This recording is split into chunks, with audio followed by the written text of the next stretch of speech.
Good morning and welcome to day 47 of my 1,000-mile solo run across Nepal. I'm just about to leave the hotel with my friends. There's the owner here, Hotel Dreamy. It's a new hotel here and I've had quite a nice stay. They've treated me really well and I'm heading along the road today, a little bit off-road. I'll see what I can find. Hopefully like yesterday. Yesterday was actually a really nice day. So literally 1 minute, 38 seconds, that accurate. After I set off from the hotel, basically the hotel didn't do breakfast, so I just had a tea there.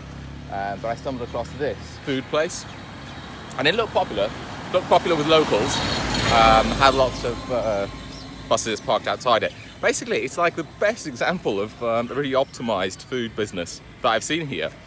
You walk in, they only do the dal bhat, MkHānā, the national kind of traditional dish.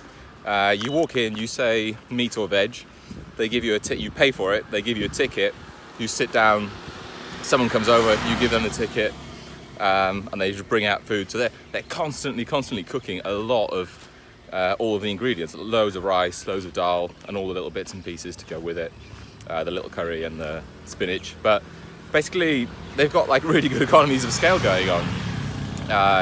It's like a conveyor belt. You walk in, you go through the area where you wash your hands, then you pay. I would have done them the other way around, but you sit down. There's someone constantly walking around where all the people are with trays of basically, because when you order this dish anywhere, they always offer you more. So as soon as your rice runs low or your spinach runs low, someone comes over and asks. But basically someone's walking around, so instead of coming out in and out of the kitchen for each individual person, it's someone's job to just constantly walk around with a massive bowl of rice or like a little tray of all the little bits and trimmings.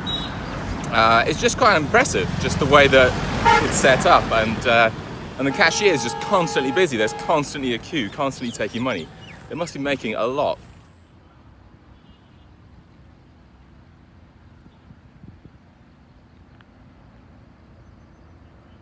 I just stopped in the pharmacy and had quite a little interesting exchange.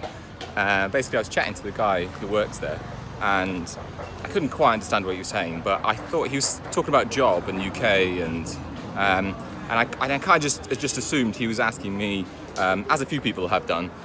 They've asked how is it possible to kind of come to the UK and work there, how to get a visa, that kind of thing.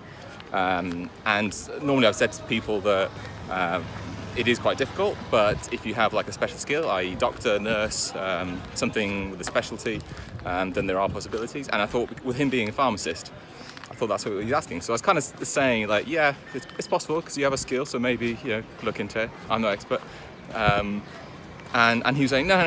And basically what he was asking me was what my job was in the UK, I told him. And then after that, he said, and bearing in mind, he just works in a tiny little, like in a little hut that's covered with medicines and tablets all around it. And he was just, no, I'm happy. I like my job. And he just had this like really content smile on his face. And great, that's really good. There's so many people that are really unhappy with their job and have all sorts of different jobs. But he's here in a little hut in a village and he's happy.